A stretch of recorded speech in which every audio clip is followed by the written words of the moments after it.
Yesterday, December 7th, 1941, a date which will live in infamy. The United States of America was suddenly and deliberately attacked. I ask that the Congress declare a state of war. Well, I was there. We thought it was a drill. It was a Sunday. We were sound asleep. And there's actually stories of the church service that was going on at Naval Air Station Corpus Christi at the time. So we knew we were at war. Well, apparently the church brought people back in already, you know, right after they learned that to pray. The guys aboard the Arizona, for example, you know, majority of them never knew what happened. When that bomb exploded and killed practically all hands, they just died like that. Thank you for joining us. I'm Pat Simon, aboard the USS Lexington Museum. Oh, the Blue Ghost did eventually serve her time during World War II before making her final resting place here in the Coastal Bend. 8 decades ago, the folks here in South Texas were waking up to both concern and newfound excitement. It was the summer of 1942, and the Coastal Bend was going to war.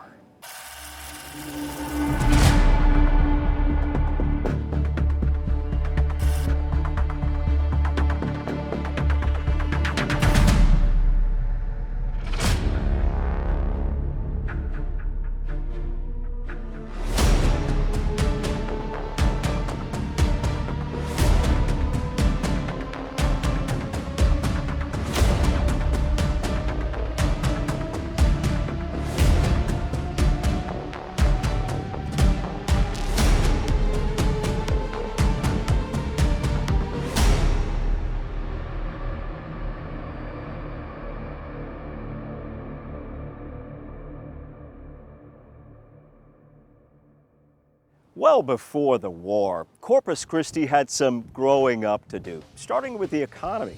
Agriculture and oil and gas were driving forces at the time. Population of Corpus Christi, Nueces County moved in 1920 from 20,000 to 1940, 80,000. It quadrupled in size. The base wasn't in town like it is now. It was a community outside. So where a lot of the stretches of Ocean Drive were then just cotton fields with it. Town in 1940 was downtown, uptown, out around 6 Points there, maybe getting out to Louisiana Street. But once you got past that, cotton fields and cows. Soon, this sprawling town would begin seeing more men arriving here in uniform for specialized military training. As soon as the war came to us, the lines at the recruiter's office were huge. And they were taking everybody. And I know at least of 2 of those of my friends that were 16, 17 years old.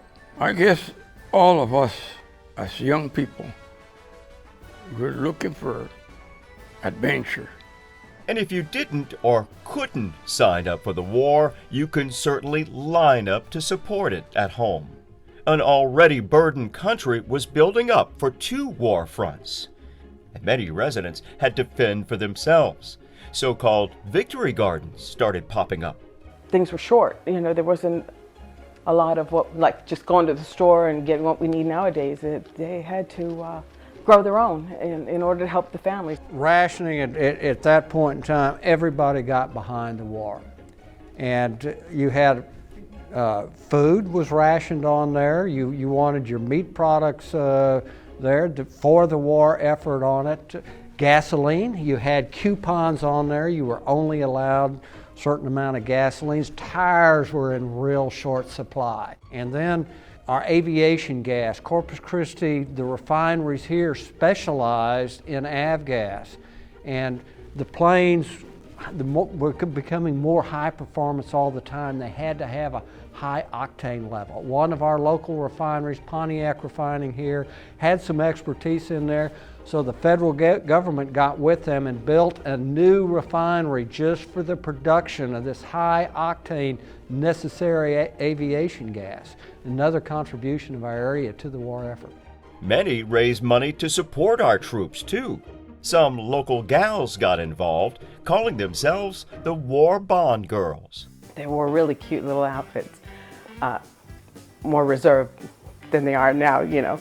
And it wasn't hard to spot motion picture stars who were here for flight training, doing their patriotic duty. She bumped into Tyrone Power. He was an actor, a very handsome actor back then, and that's how she met him. And he had a lot to do with the war bonds.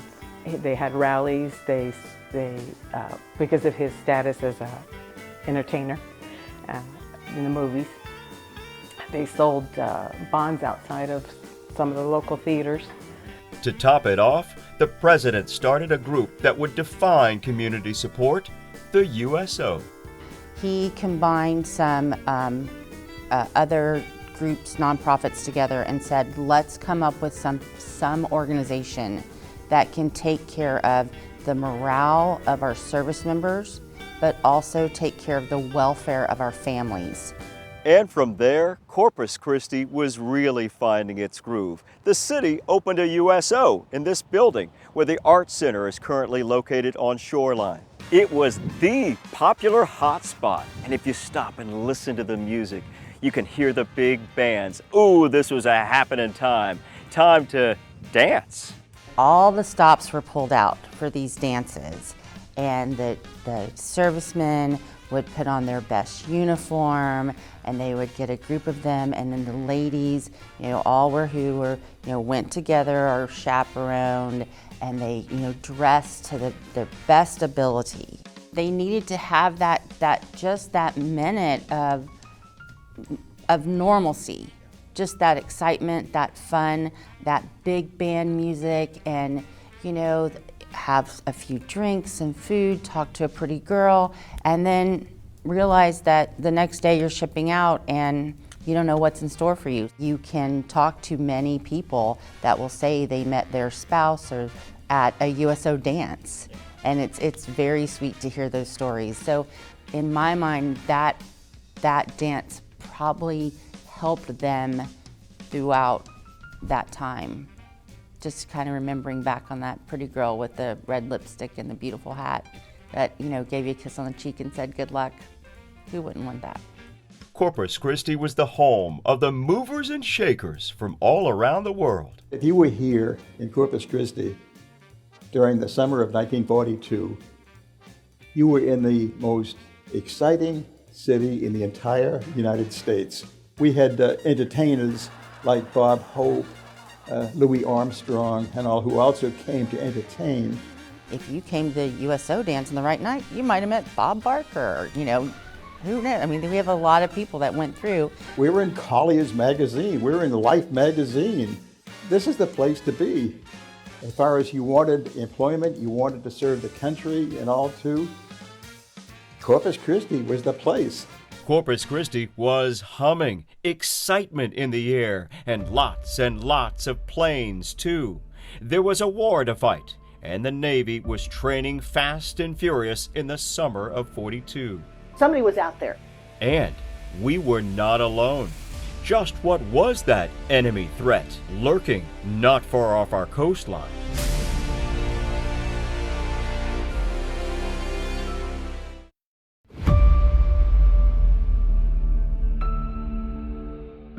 The summer of '42, our Navy pilots were training for war a few miles south of where I'm standing here in Port Aransas. Our fishermen here were in business, but they had company. Not the kind that you'd invite to dinner. Up atop those dunes there, our military forces were brought in here just to keep watch for potential military threats along the Gulf Coast.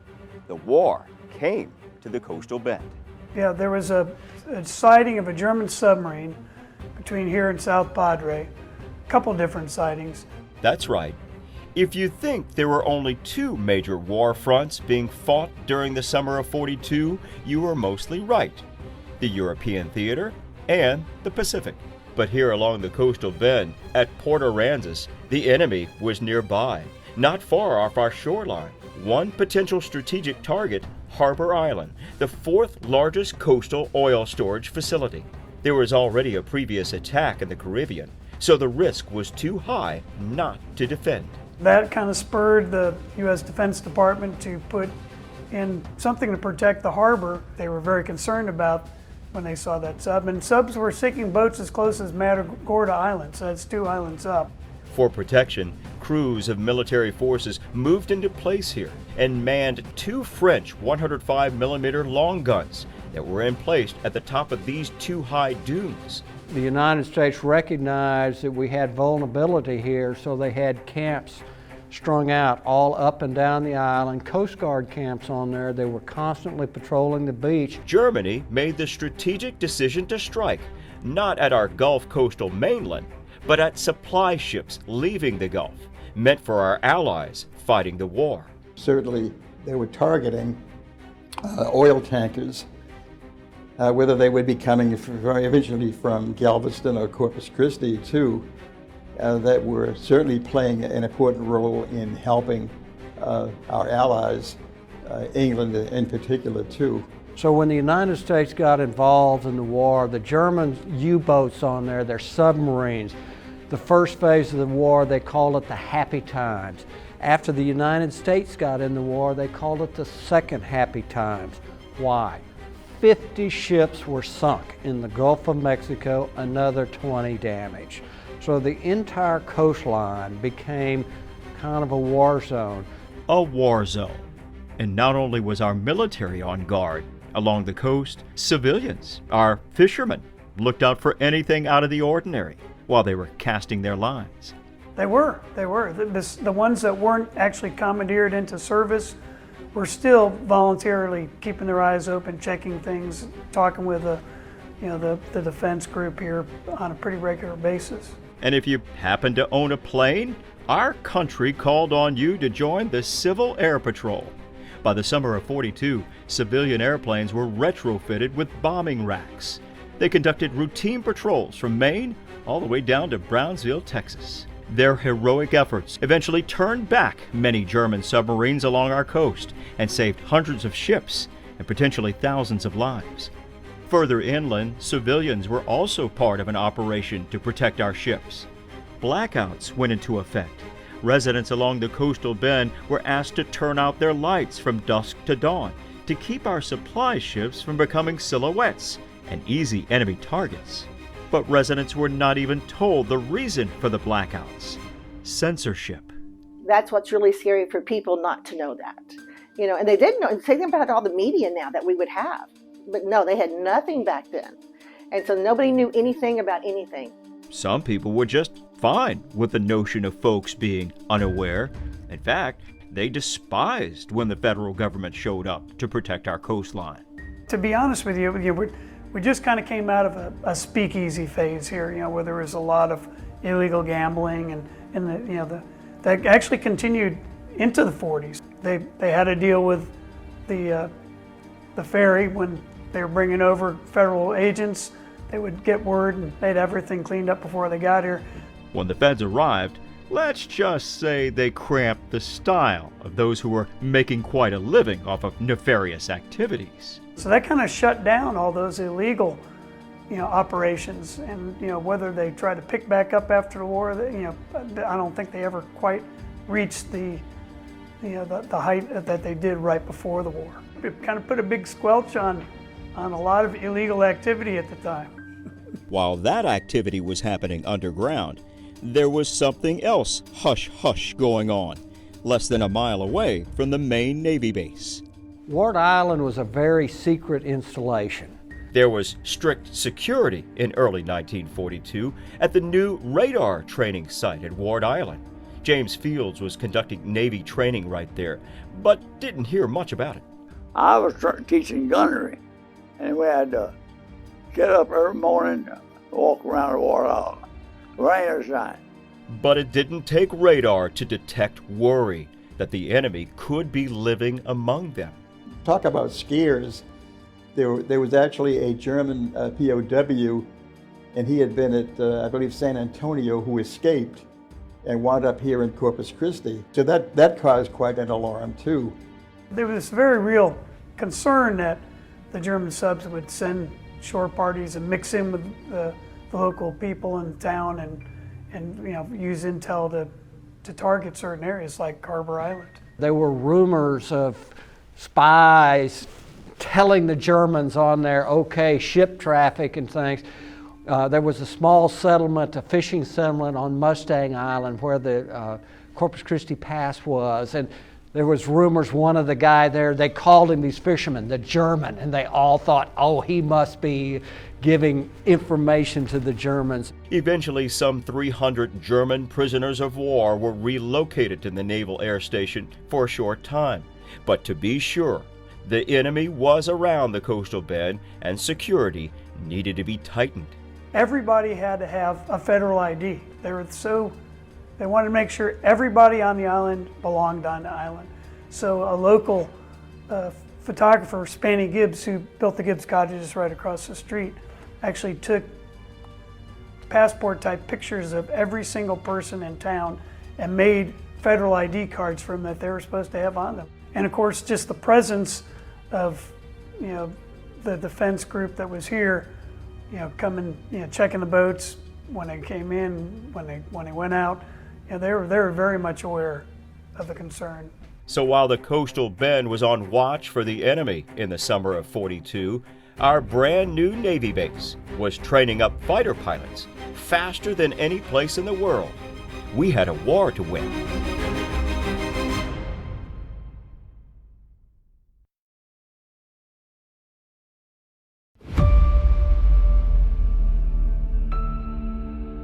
Naval Air Station Corpus Christi is not as busy today as it was back in the summer of '42.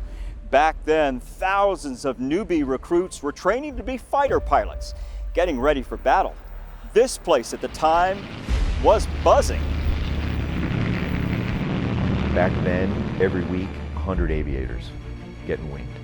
It was a production line. But what would lead to that? A few years earlier, France fell to Germany, meaning the U.S. would eventually have to enter the war. And there was an urgent need for naval air stations. In Corpus Christi, the climate, along with the flat land, were ideal conditions. And it also never hurt to get political help from a few Texas heavy hitters. One of the untold stories is the Vice President of the United States at the time was John Nance Garner. President Roosevelt brought him on as VP. He was in the House of Representatives. What district did he represent? Part of that district. He lived in Uvalde, but it stretched into Corpus Christi. He was very close to Corpus Christi. Why did we get the Naval Air Station? Well, Vice President. And with that, and some quick congressional funding, with a snap of a finger, the Naval Air Station Corpus Christi was rushed to become operational. The summer of 1940, they just appropriated the money. The base was commissioned in March of 1941. It suddenly became a naval town. The sky, according to my dad, was just buzzing with airplanes. Kingsville, at that time, was an outlying field for Naval Air Station Corpus Christi. So NESCC had Rod Field. You can go down Rod Field Drive now. People don't know there used to be a base down there. Rod Field, Waldron, Cabanis. It wasn't just a sports park. You know, it was an outlying field. Cudahy Field, which isn't there. A lot of people don't know even where that was, but it's out near the airport. And a lot of outlying fields all over this entire area, and they all fell under the purview of NES Corpus Christi. It was the largest air training facility when you look at all of it together in the entire country at the time. The first aviation cadets graduated, they received their wings on November 1st, 1941. And that's only just shortly over a month before Pearl Harbor. Once Pearl Harbor happened, everything changed. Dad was here in 1941 and 42 doing his flight training and loved the Corpus Christi area. Phil Beau Parabo was one of the staggering 35,000 pilots who would earn their wings during the war at Naval Air Station Corpus Christi, the University of the Sky. When he was shot down, he was shot 7 times in the left leg. Cockpit blew up and caught fire, burned his mustache off. Actually, I think about him almost every day because I drive by the Aviator Memorial there at Ropes Park on Ocean Drive, and there's a picture of my dad that looks almost exactly like that statue, which is honoring all the aviators that have come before him. So I always say a little prayer when I pass by there. Thank him for his, what a great dad he was, and he was an inspiration.